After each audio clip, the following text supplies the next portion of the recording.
Hello दोस्तों, नमस्कार। स्वागत है आपका अपने चैनल ट्रिकी सॉल्यूशन पर। ट्रिकी सॉल्यूशन आज पास्ट परफेक्ट टेंस कराएगा आप लोगों को। और अगर आप पिछले क्लास नहीं देखे हैं तो जाके प्लेलिस्ट में सारा क्लास और पार्ट वाइज देख लीजिए, क्योंकि ट्रिकी सॉल्यूशन आपको टोटल पार्ट वाइज कराता है, चाहे वह इंग्लिश हो, रीजनिंग हो, मैथ्स हो, यस जी के जी एस हो या जनरल साइंस हो। इसीलिए आप ज़रूर जाके प्लेलिस्ट में टोटल पार्ट वाइज देखा कीजिए और चैनल को सब्सक्राइब और शेयर भी किया कीजिए, साथ में लाइक भी कर दिया कीजिए। तो चलिए शुरू करते हैं पास्ट परफेक्ट टेंस को। तो पास्ट परफेक्ट टेंस हम लोग कहते किसको हैं? पहले हम लोग इनका डिफ़ाइन समझेंगे, क्योंकि डिफ़ाइन समझेंगे तभी कॉन्सेप्ट क्लियर होगा। तो इनका डिफ़ाइन क्या कहता है कि एन एक्शन यानी कोई कार्य विच इज डन जो किया जाए कंप्लीटली पूरी तरह से इन पास्ट टाइम यानी पास्ट टाइम में बीते हुए समय में, कॉल्ड पास्ट परफेक्ट टेंस। यानी पास्ट परफेक्ट टेंस हम उस टेंस को कहेंगे जो कि कंप्लीटली पूरा हो गया हो। कब? तो पास्ट में, तो इसे पास्ट परफेक्ट टेंस कहते हैं। यानी कोई आशा ना हो कि कब ख़त्म हुआ है या नहीं हुआ, उसमें कंप्लीटली ख़त्म हो चुका हो। ठीक, अब इसका एक एग्जांपल जैसे देख लेते हैं। यहाँ सोहन सो चुका था, यानी सोहन सो चुका था। ठीक, उनका सोने का कम हो गया था, अब वह जग गया होगा, कहीं और होगा। इस तरह का हम लोग को देखने को मिलेगा। तो अब बात आई कि हिंदी वाक्य में हम कैसे पहचानेंगे, जो कि उसको ट्रांसलेट करेंगे। तो हिंदी वाक्य में हम लोग पहचानेंगे उनको, देखेंगे जिस हिंदी वाक्य के क्रिया के अंत में यानी वर्ब के अंत में, किसी और चीज़ के अंत में नहीं, ना ही नाउन के अंत में, चूँकि नाउन भी होता है, देखते हैं वर्ब की तरह ना लगा रहता है, जैसे खाना पीना में ना लगा रहता है। लेकिन हम लोगों को देखना है क्या, कि जिस हिंदी वाक्य के क्रिया के अंत में क्या रहे, चुका था, यानी वर्ब के अंत में चुका था दिख जाए, चुकी थी, चुके थे, इस तरह का इत्यादि दिख जाए, या और दिख जाए आपको याद था, ठीक, ये थे, इस तरह का कुछ दिख जाएगा। ठीक, तो उसको क्या कहेंगे, उसको हम लोग क्या कहेंगे, तो वो पास्ट परफेक्ट टेंस कहेंगे उसको। यानी उसको हम लोग पास्ट परफेक्ट टेंस में समझेंगे कि हाँ ये पास्ट परफेक्ट टेंस है, और उसको बाद पास्ट परफेक्ट टेंस के रूल से ही बनाएंगे। तो आगे चल के डिस्कस करेंगे पास्ट परफेक्ट टेंस का स्ट्रक्चर क्या होता है। तो पहले हम लोग एक एग्जांपल से देख लेते हैं। देखिए, सोहन सो चुका था, सोना एक वर्ब है, इसके साथ ही ना लगा है चुका था, यानी चुका था लिख गया। यानी चुका था किस में है, चुका था है मेरा पास्ट परफेक्ट टेंस में, यानी ये किसका हो गया, पास्ट परफेक्ट टेंस का हो गया, पास्ट परफेक्ट टेंस का हो गया। यानी हम लोग इसे पास्ट परफेक्ट टेंस में ही समझेंगे और पास्ट परफेक्ट टेंस में ही बनाएंगे।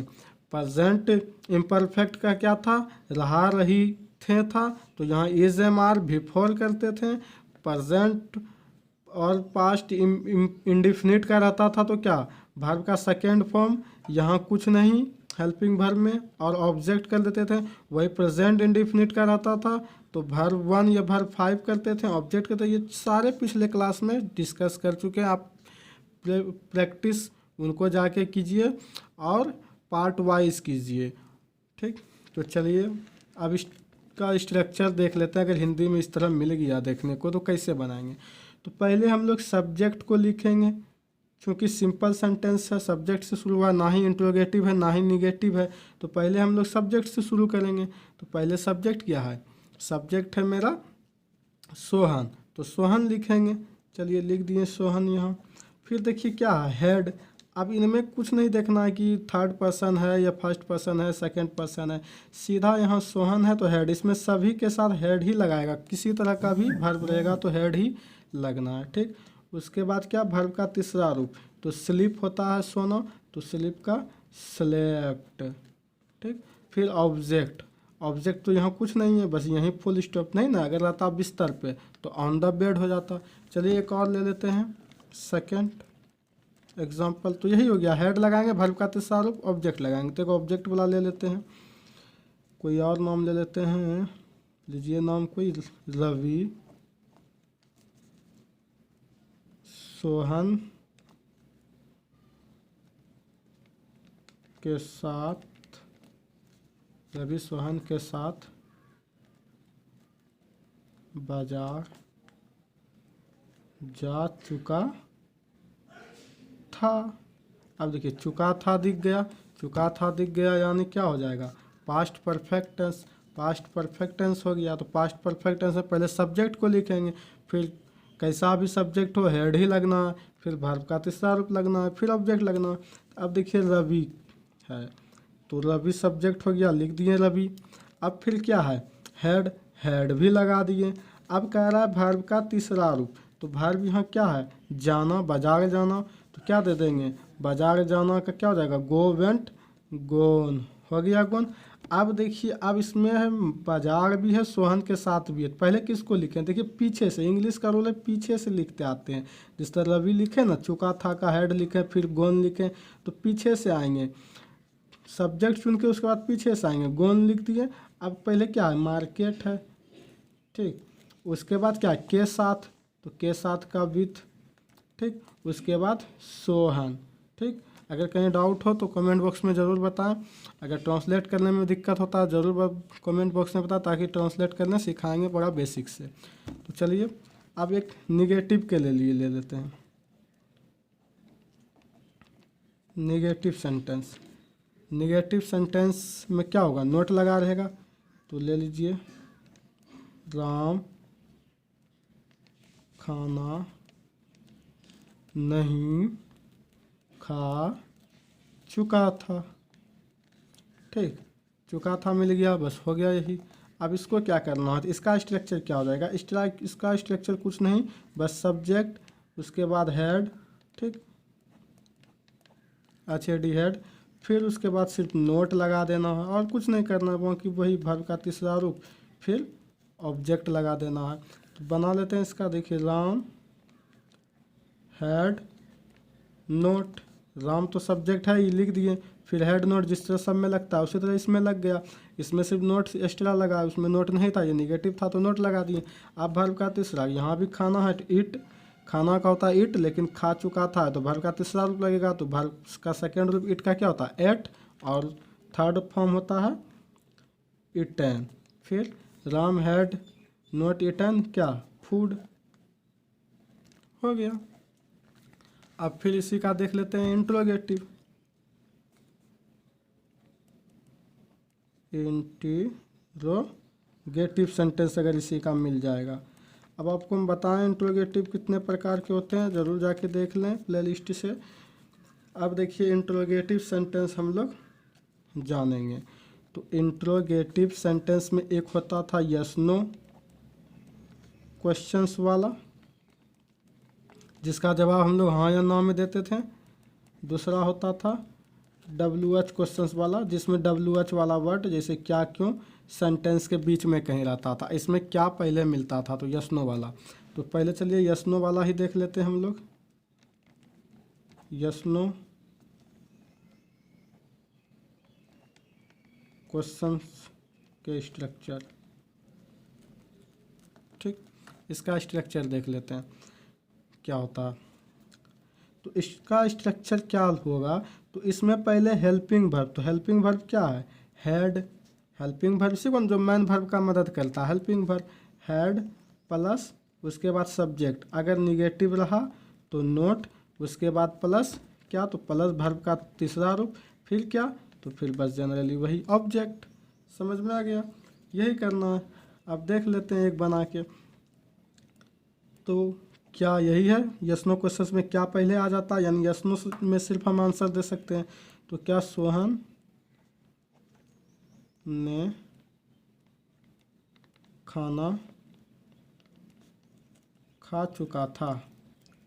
अब देखिए यस नो क्यों हुआ, अब सोहन ने खाना खा चुका था, अगर खाया होगा तो बोलिएगा हाँ या नहीं, ऐसा थोड़ी ना बोलिएगा नारंगी खा चुका था, क्योंकि ये तो नहीं जवाब पूछ रहे हैं क्या खा चुका था, तो नहीं, ऐसे क्या सोहन खाया, क्या खा चुका था नहीं था, यानी बीच में क्या रहता तब हम कोई और शब्द आंसर देते यस नो के अलावा।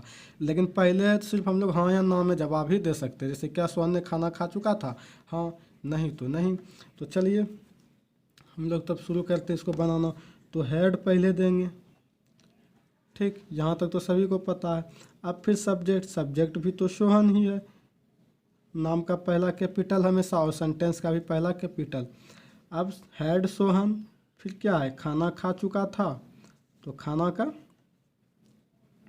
इट होता है, लेकिन यहाँ क्या लगेगा, इटेन। ये आपको बात पता है, वर्ब का तीसरा फॉर्म। फिर क्या खा चुका था, तो खाना, एक खाना का होता है फूड, जिसको हम लोग भोजन भी कहते हैं, इंट्रोगेटिव का चिन्ह। अब इसी में एक निगेटिव आ जाएगा, क्या सीता गीत गा चुकी थी। देखिए निगेटिव, क्या सीता गीत नहीं गा चुकी थी। अगर नहीं गाई होगी तो बोलिएगा हाँ नहीं गा चुकी थी। तो इसमें भी जनरली बस हेड को आपको आगे कर देना है, सीता को लिख देना है सब्जेक्ट को, और उसके बाद क्या निगेटिव है तो नोट लगा देना है आपको। यहाँ देख लीजिए जिक्र कर दिए सब्जेक्ट के बाद नोट, अगर निगेटिव रहा तो नोट लगा दिए। उसके बाद क्या है, गाना, तो सिंग संग सॉन्ग होता है, तो हो गया। उसके बाद फिर क्या है, गीत, ए सॉन्ग, ठीक, समझ में आ गया आप लोग को। ए सॉन्ग आपका ऑब्जेक्ट हो गया और एक सॉन्ग हो गया गाना, कुछ नहीं है इसमें। अब चलिए ले लेते हैं हम लोग WH क्वेश्चंस वाला, ठीक। देखिए WH क्वेश्चन के लिए, तो WH क्वेश्चंस के लिए क्या करेंगे हम लोग जनरली, तो WH क्वेश्चंस में हम लोग क्या देखेंगे, उसमें आपको WH वर्ड अंदर रहेगा। जैसे क्या क्यों सेंटेंस के अंदर रहेगा, तो इसको बनाने के लिए हम लोग WH वर्ड को ही पहले लिखते हैं। ये हम फर्स्ट क्लास में डिस्कस कर चुके हैं इंट्रोगेटिव सेंटेंस के प्रकारों में, आप उसे ज़रूर जाके देख लीजिए। देखिए WH क्वेश्चंस, अब WH क्वेश्चंस में हम लोग क्या करेंगे, तो पहले WH वर्ड को ही लिखेंगे, यानी क्यों क्यों कैसे का ही अंग्रेजी लिखेंगे। तब फिर लिखेंगे हेल्पिंग वर्ब यानी हेड, तब फिर लिखेंगे सब्जेक्ट, तब फिर निगेटिव रहेगा तो लिखेंगे नोट, तब फिर लिखेंगे क्या, वर्ब का तीसरा रूप, तब फिर हम लोग लिखेंगे ऑब्जेक्ट, ठीक। देख लीजिए जैसे एक एग्जांपल, रतन ने क्यों भोजन नहीं किया था। देखिए वहाँ बताया था ना, किया था भी रहेगा तो वही होगा, तो किया था या था आ गया। अब देखिए ये तो समझ गए क्यों आ गया बीच में, यानी WH वर्ड वाला आ गया। WH वर्ड वाला आया तो पहले WH वर्ड को लिखेंगे, तो क्यों का क्या होता है वाई, फिर वाई के बाद क्या हेल्पिंग वर्ब हेड, तो सभी के साथ हेड लगना है। फिर सब्जेक्ट, तो सब्जेक्ट कौन है, रतन, और नाम का हमेशा कैपिटल लेटर होता है। फिर क्या है, ये दे दिए, तो अब फिर आपका निगेटिव है, नहीं है तो निगेटिव लग ही जाएगा नोट। फिर क्या करेंगे, फिर कुछ नहीं करना है, निगेटिव का नोट लगा दिए। अब वर्ब का तीसरा रूप तो भोजन है, तो भोजन का, भोजन किया करना का डू होता है, तो डन। अब भोजन का फूड, ठीक, या इट फूड, इटन फूड भी दे सकते हैं, भोजन नहीं खाया था, ठीक। खाया था अगर यहाँ दिख गया खाया था तो यहाँ इटन दे देंगे, समझ गए। ऐसे भी इटन दे सकते हैं, क्योंकि खाएगा तो वो भोजन ही इटन, वो कोई माइनर बात है। तो चलिए फिर और एक ले लेते हैं, रीता गीता के साथ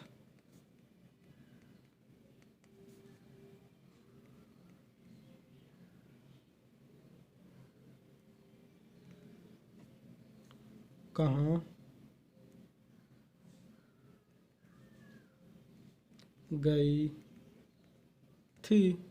अब देखिए कहाँ आ गया, तो WH पहले आ गया, तो वेयर, फिर हेल्पिंग वर्ब हेड, फिर क्या, तो रीता, गीता के साथ तो बाद में, पहले रीता ही न जा रही है, तो रीता, फिर जाना का गोन हो जाएगा, यहाँ पता ही है आपको, गो वेंट गोन, फिर वर्ब का तीसरा रूप लग गया ही। अब किन के साथ, तो विथ, बोले हैं पीछे सब्जेक्ट उठाइए, जहाँ सब्जेक्ट उठा लिए बस पीछे से आते जाना है, पीछे से आए, विथ गीता हो गया, बस कुछ है ही नहीं इसमें, समझ, आई होप आपको समझ में आ गया होगा। और आप बारीकी से हमारे टेंस का पार्ट वाइज देखें, और सिर्फ टेंस का ही क्यों, मैथ्स का भी पार्ट वाइज देखें।